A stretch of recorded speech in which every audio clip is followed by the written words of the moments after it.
प्यारे बच्चों, अस्सलामु अलैकुम वरहमतुल्लाहि वबरकातुह। कैसे हैं, क्या हाल चाल है? सब बढ़िया। आज हम लोग अपना नया चैप्टर स्टार्ट करेंगे क्लास 11th का, दैट इज केमिकल इक्विलिब्रियम, है ना। पहले हम लोग पढ़ेंगे केमिकल इक्विलिब्रियम, फिर उसके बाद पढ़ेंगे आयनिक इक्विलिब्रियम। तो इकट्ठे अपना इनफैक्ट एक ही चैप्टर के अंदर बेसिकली दो पार्ट है ना। दोनों को अलग अलग भी पढ़ते हैं, ठीक। तो दो चैप्टर मिला करके एक chapter that is called chemical equilibrium and ionic equilibrium. आपका NCERT class 11th first book में लास्ट चैप्टर है ये अपना इक्विलिब्रियम, ठीक। तो सबसे पहले हम लोग स्टार्ट करेंगे केमिकल इक्विलिब्रियम, ठीक। वर्थ के हिसाब से ऐसा समझिएगा कि पूरी फिजिकल केमिस्ट्री में सबसे ज्यादा वर्दी कोई चैप्टर है तो यही केमिकल इक्विलिब्रियम और आयनिक इक्विलिब्रियम। इकट्ठे एक चैप्टर से 5-5 सवाल भी पूछे गए हैं नीट में। ऐसा भी हुआ है कि नीट में एक बार में एक चैप्टर से 5 सवाल भी आए हैं। जेई में भी वही कहानी है, आईआईटी में भी अच्छा खासा क्वेश्चन यहां से पूछा ही जाता है और लगभग हर साल ही यहां से सवाल आना ही आना फिक्स है, ठीक।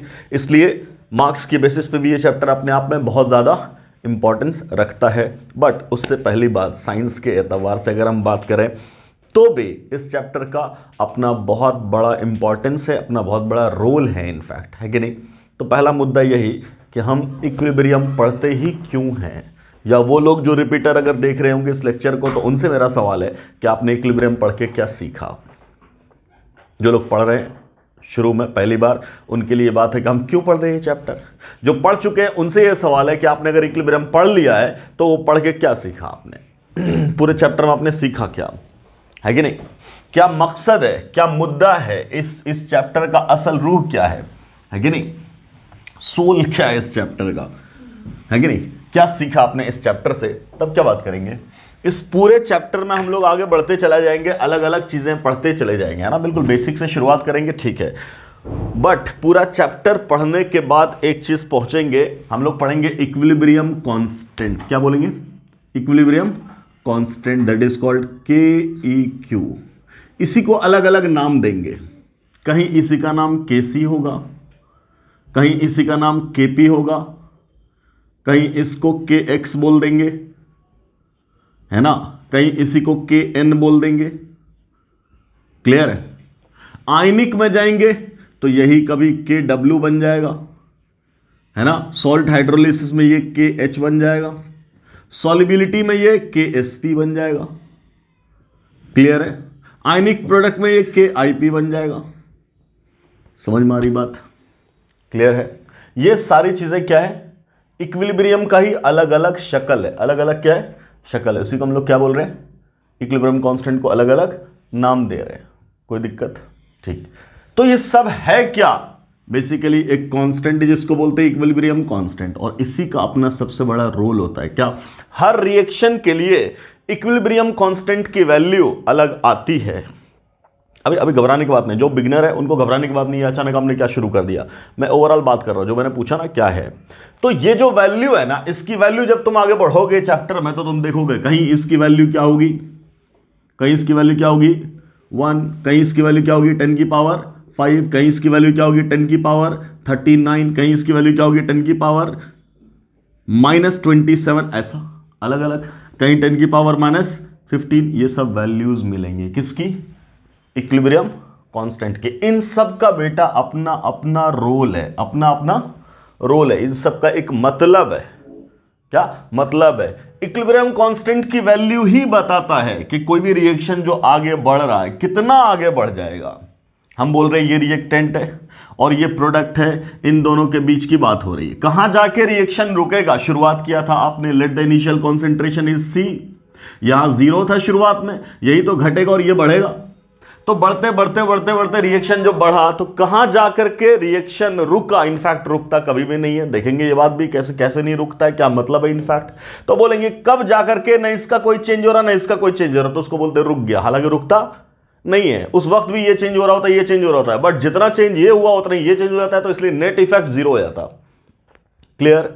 तो बोलेंगे ऐसा कब होगा, जब इसमें नो नेट चेंज मिलेगा, इसमें नो नेट चेंज मिलेगा। वही जो स्टेज जहां पे अब न तो ये चेंज हो रहा है ना तो ये चेंज हो रहा है, तब क्या बोलेंगे, उस वक्त जो एक कांस्टेंट होगा इतना डिवाइडेड बाय इतना विथ पावर, उसको बोलते हैं इक्विलिब्रियम कांस्टेंट। अभी हम लोग थोड़ी देर में सब डिफाइन करेंगे। क्लियर है। उसको क्या बोलते हैं, इक्विलिब्रियम कांस्टेंट। तो जनरल बात तुम ये समझो कि equilibrium constant is simply ratio of concentration of product at equilibrium stage divided by reactant at equilibrium state ऐसा। कब? इक्विलिब्रियम की कंडीशन पे ऐसा। ठीक, अब मैं बोल रहा हूं यही तो ये केपी लिखो, केसी लिखो, जो भी बोलो, मैंने अब इसको बोला इक्विलिब्रियम कांस्टेंट। अगर इसकी वैल्यू मैं लिख रहा हूं, ये सब वैल्यूज दे रहा हूं, तो आप क्या बोलोगे? अगर मैंने जैसे ये बोला, आपको एक वैल्यू चुनी मैंने ये, तो तुम क्या बोलोगे? ये बहुत ज्यादा है, 10 की पावर 39 का मतलब समझ रहे, गिन भी नहीं पाएंगे, इतना ज्यादा। इसका मतलब क्या है? ये किसकी वैल्यू है? इसकी वैल्यू। तो अगर मैं इतना रेशियो बराबर ये रख दूं, तो तुम क्या बोलोगे? प्रोडक्ट बाय रिएक्टेंट की वैल्यू इतनी है। इसका मतलब योर प्रोडक्ट कॉन्सेंट्रेशन इज 10 की पावर, क्या लिख दिया मैंने? 39, तो लिख दो 39 इनटू कॉन्सेंट्रेशन ऑफ रिएक्टेंट। मतलब इक्विलिब्रियम स्टेज पे प्रोडक्ट का कॉन्सेंट्रेशन 10 की पावर 39 टाइम्स है रिएक्टेंट के कॉन्सेंट्रेशन से। क्लियर है? समझ मारी बात? तो ये लगभग कब होगा? तो बोलेंगे ये रिएक्शन कम लगभग क्या मानेंगे इसको? कंप्लीट मानेंगे। प्रोडक्ट इतना ज्यादा रिएक्टेंट से, इसका मतलब क्या हो गया? पूरा का पूरा रिएक्टेंट ऑलमोस्ट कंप्लीट हो गया। रिएक्शन ऑलमोस्ट क्या हो गया? कंप्लीट हो गया। पूरा रिएक्टेंट कंप्लीटली किसमें कन्वर्ट हो चुका है? प्रोडक्ट में। अगर हम बोल दें यही 10 की पावर -27, तब तुम क्या बोलोगे? इस प्रोडक्ट की वैल्यू कितनी है? 10 की पावर -27 है कि नहीं? इसका मतलब क्या है? Now your product at equilibrium is 10 की power -27 times that of reactant. तो अब तुम क्या बोलोगे? 10 की पावर -27 टाइम्स का मतलब क्या? रिएक्टेंट बहुत ज्यादा है प्रोडक्ट के मुकाबले में। इसका मतलब रिएक्शन आगे बढ़ा ही नहीं, है कि नहीं? फ्रैक्शन के लिए बढ़ा था, वहीं रुक गया। इसका मतलब रिएक्शन आगे बढ़ ही नहीं रहा। इसका मतलब रिएक्शन पूरा ही पूरा बढ़ चुका है। अगर इन सब रेंज में वैल्यू आती है 10 की पावर 1 2 3 4 ऐसा, तब क्या बोलेंगे? प्रोडक्ट भी ठीक ठाक है और रिएक्टेंट भी ठीक ठाक है। क्लियर है? समझ हमारी बात? तो इनफैक्ट ये पूरा चैप्टर आपको क्या बताएगा कि कोई भी रिएक्शन जब आगे बढ़ता है तो उसके आगे बढ़ने का एक्सटेंट कितना है, हाउ फार इट गोज। मतलब आप अगर रिएक्टेंट से प्रोडक्ट चाह रहे हो तो आपको कितना रिएक्टेंट से प्रोडक्ट मिल रहा। मान लो मैंने आपसे कहा कि आप एक इंडस्ट्री शुरू कर रहे हो और इस इंडस्ट्री में कोई ना कोई प्रोडक्ट आप बनाना चाह रहे हो, तो ठीक है, आपको यह पता चल गया कि प्रोडक्ट तो मिलेगा, लेकिन उसके लिए केसी की वैल्यू 10 की पावर -39 हो जाएगी, या -40 हो जाएगी, या -20 हो जाएगी। तो तुम क्या बोलोगे? प्रोडक्ट तो मिल रहा है, लेकिन उस प्रोडक्ट का हम करेंगे क्या? उस प्रोडक्ट का हम करेंगे क्या? हम यहां लगाए थे 1000 क्विंटल। तो हमारी बात मतलब क्या? 10 की पावर 5 किलोग्राम इतना भर दिए रिएक्टेंट, और जो प्रोडक्ट मिला ना, वो प्रोडक्ट मिल रहा है 1 मिलीग्राम। क्या मिल रहा है? 1 मिलीग्राम या 1 माइक्रोग्राम या 1 नैनोग्राम। तो तुम इस नैनोग्राम का करोगे क्या? नैनोग्राम का हम करेंगे क्या? क्लियर है? नो डाउट हमारा प्रोडक्ट बहुत महंगा है, महंगा ही ना है, जब मिल ही नहीं रहा तो महंगा क्या करोगे? Yes sir no. कुछ चीजें बहुत महंगी बिकती है, कुछ चीजें बहुत हल्की बिकती है, कम रेट में। हम बोल रहे हैं कि हम इसलिए इंडस्ट्री शुरू किए थे कि जो अपना प्रोडक्ट बनने वाला था वो बहुत हाई रेट पे बिकेगा, हमें मुनाफा बहुत होगा। क्लियर? तो प्रोडक्ट तो मिला, बट मिला कितना? मिलीग्राम, माइक्रोग्राम, नैनोग्राम ऐसा मिल रहा है। इसका मतलब क्या? कि अमाउंट ही नहीं मिल रहा है यार। जब अमाउंट होगा तब तो आप बेच करके पैसा कमाओगे। तो प्रोडक्ट जो मिलने वाला था वो इतना कम मिलने वाला था कि आपको घाटा लग गया उल्टा। तो क्या आप ऐसा काम करना चाहोगे? नहीं। तो ये केसी बताता है कि हम जो रिएक्शन करने जा रहे हैं वो फ्रूटफुल है कि नहीं है, प्रोडक्ट हमें सफिशिएंट अमाउंट में मिलेगा भी कि नहीं मिलेगा। फिर साइंटिस्ट ने ये भी बताया कि जहां पे केसी की वैल्यू कम है, इक्विलिब्रियम कांस्टेंट की वैल्यू कम है, हम क्या कर देंगे कि कांस्टेंट बढ़ जाएगा। क्या हो जाएगा? इक्विलिब्रियम कांस्टेंट की वैल्यू बढ़ जाएगी। टेम्परेचर का इफेक्ट दिखाएंगे। क्या होगा कि प्रोडक्ट बहुत ज्यादा सफिशिएंट अमाउंट में बढ़ने लगेगा। अमोनिया बनाते हैं, नाइट्रोजन हाइड्रोजन से अमोनिया बना देते हैं। आखिर क्या एक्सटर्नल इफेक्ट लगा दें कि अमोनिया का प्रोडक्ट बढ़ने चले जाए, है ना? क्लियर है? हम क्या बोलते हैं? हैबर्स प्रोसेस से अमोनिया बनाते। हम बोलेंगे क्या लगाएं उस प्रोसेस में ताकि अमोनिया का यील्ड, परसेंटेज यील्ड बोला था ना, मूल कॉन्सेप्ट में परसेंटेज यील्ड बढ़ता चला जाए। क्लियर है? तो ये सारी बातें करेंगे कहां? इस चैप्टर में। मैंने इसलिए बोला क्या कि केमिस्ट्री के पॉइंट ऑफ व्यू से, साइंस के पॉइंट ऑफ व्यू से इस चैप्टर का अपना एक मकाम है, अपना एक वैल्यू है। क्लियर है? बहुत ज्यादा इंपॉर्टेंस है पूरी इंडस्ट्री में। क्लियर? इसलिए ये चैप्टर इतना ज्यादा वर्दी हो जाता है। खैर, अब आओ ग्राउंड लेवल पे, जीरो लेवल पे, बिल्कुल शुरुआत से बात करते हैं। तो ये सब बातें तो हम आगे चल के बहुत कुछ सीखेंगे। बिल्कुल शुरुआत से अगर हम बात करें तब क्या बोल रहा हूं मैं?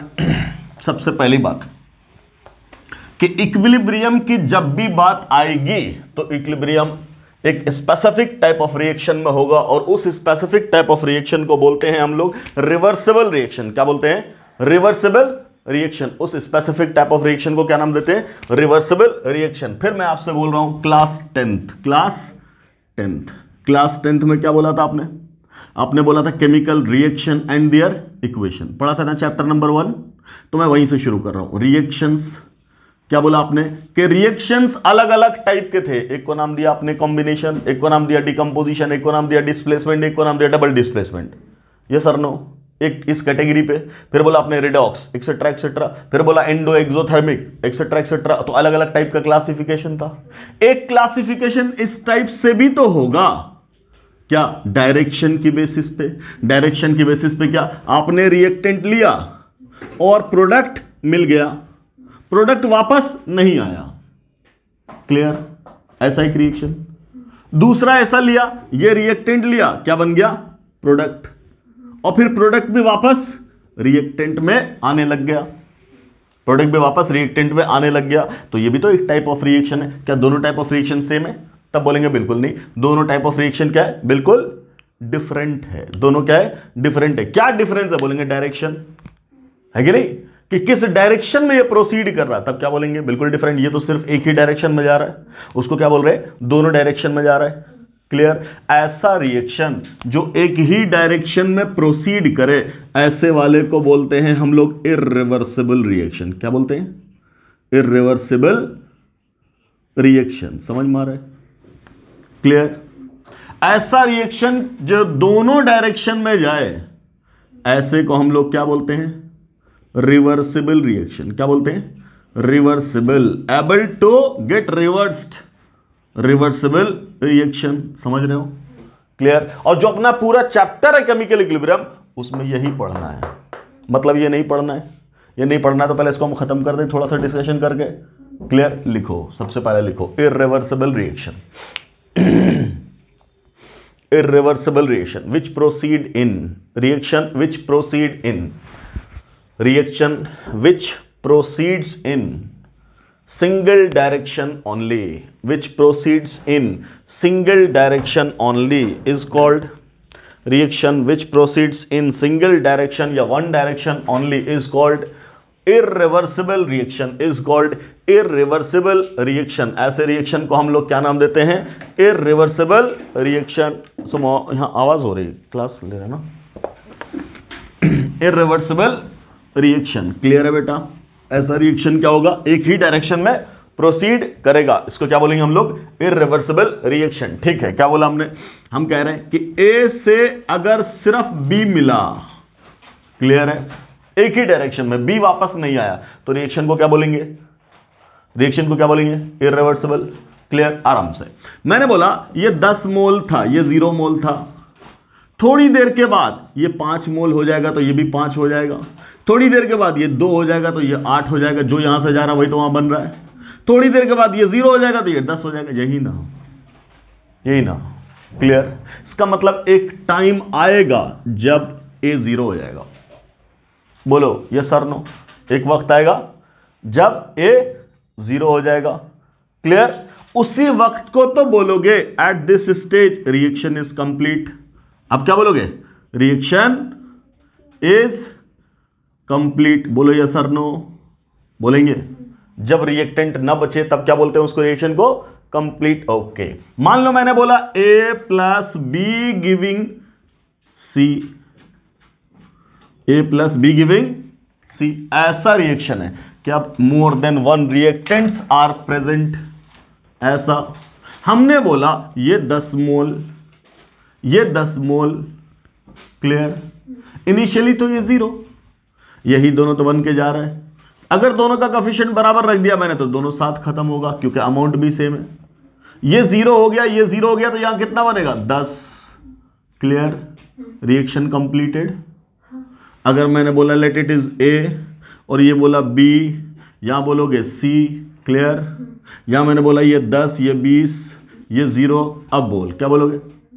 ये जब 0 हो जाएगा तो ये 10 तो बचेगा ना? बच गया। पढ़े ना मोल कॉन्सेप्ट में सब? तो यहां कितना बना? 10। यस और नो? कौन खत्म हो गया? ये वाला, है कि नहीं? इसका उल्टा कर दें, लेट्स से हम क्या बोल रहे हैं, ए और बी और सी।